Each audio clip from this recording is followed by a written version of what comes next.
Something scary is happening in the comment section of social media, that whether a couple is showcasing something or that is sweet, that is considerate, that is nice. In the comments, you will find women, especially women, saying, if he's not like this, I don't want him. If he doesn't do this, I don't want him. If he's not like this and like that and this and that, whatever it is, I don't want him. There is a setting of standards of marriage based on social media and what the world is saying. God created marriage. The originator of marriage is God, and this was between Adam and Eve, and that's where it began. God has set guidelines in the Bible on how a marriage is supposed to work. Firstly, marriage is between a man and a woman.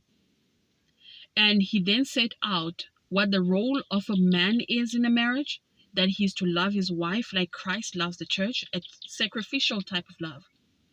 And that a woman is to respect her husband, right? So we've got the manual from the creator of marriage. What is scary and that is happening is we are setting our marriages up based on popular culture. Marriage was never meant to be easy.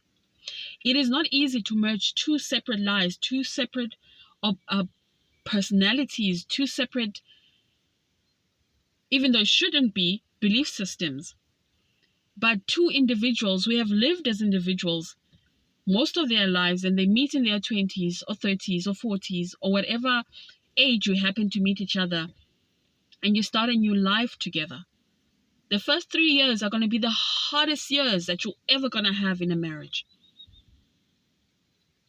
They are the hardest years you're ever going to have in a marriage, and they're going to be difficult. You're going to fight. You're going to question whether you even married the right person. I remember I questioned myself whether I married the right husband. You know, it's going to be hard. Marriage is work. Marriage is sacrifice. Marriage requires dying to self. Marriage requires compromise. This is why it's important who you marry. You need to make the right choice from the beginning, from the get-go. There are certain boxes that must be ticked. There must be non-negotiables that cannot be compromised on. That he must be a God-fearing man. That she must be a God-fearing woman. She mustn't be just a Christian. She must be a Bible-believing, praying, tongue-speaking Christian. One that has intimacy with God. Because believe me, you may think it's light. You may think it's not that important. That they may have a wishy-washy, lukewarm relationship with Christ, and that's good enough for you to marry them. But when you do this journey, you're going to see how much Christ and their relationship with God and that intimacy will become the very thing that becomes a life force for your marriage. So don't compromise on this. You would rather you marry late, you delay marriage, but you marry the right person. That is the foundation of it. And then the very foundation of it is Christ. It must be built on godly principles. When you go into a marriage, you ask yourselves, what is God's standard for me as a wife? What is God's standard for me as a husband? And you realize that you're actually going to need God himself for you to be successful in marriage. Because, a man loving his wife like Christ loves the church. Look what Christ went through. It was sacrificial. Right? He became poor so we could be rich. He was crucified. His back was torn wide open. And then he had to carry the cross with that kind of back. Not only carried, he had to go on the cross. He was nailed to the cross. The question you must ask yourself as a man is, can you love your wife that way? And the answer is actually no, because you cannot do it with your own power. That's why you need God to come in, so he gives you the ability to love your wife like that. As a woman, it is hard to submit to a man. I know, yes, there are certain conditions and things that can make it easy for you to submit to a man who shows leadership, a man who does this. But when you've been a woman that has been independent, that has had to be strong and rely on herself, and now you have to let go of the reins and the control and hand it over to a man who is a leader, who has the responsibility to be the head of this family. And your trust and submission to the vision that he has for the family means that you have to let go of things that you used to be in control of. And you have to trust him. It's not easy. Sometimes you have to respect him, even when he's not acting respectable himself.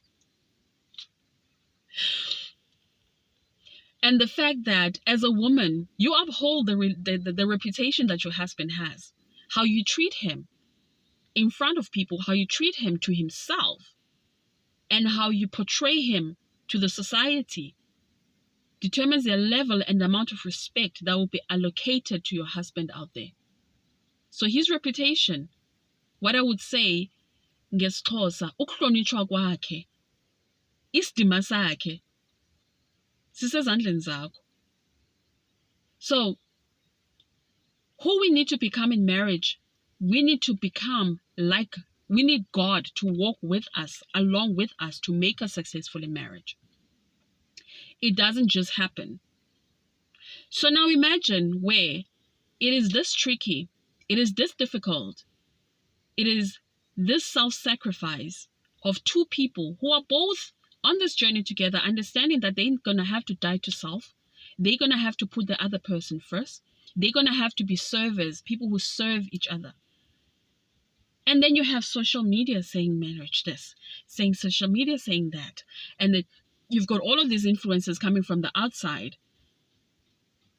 How is your marriage going to even stand a chance in today's world if you shut out the voice of God and you allow other influences that did not create marriage, that are human beings themselves, to have a say in how you treat your man, in how you treat your wife? The most painful thing I see today is that marriage is not dying because God has failed marriages. It's dying because we have taken God out of marriages. We want to go forth and conquer in marriage. But what you find are two people who are dying. Not dying to self. They have their own agendas, individual agendas. They go in there and they don't put it all on the table. They don't go in all in. They've got portions of themselves they're holding back in case this doesn't work out. And those are the exact reasons why marriage then doesn't work out.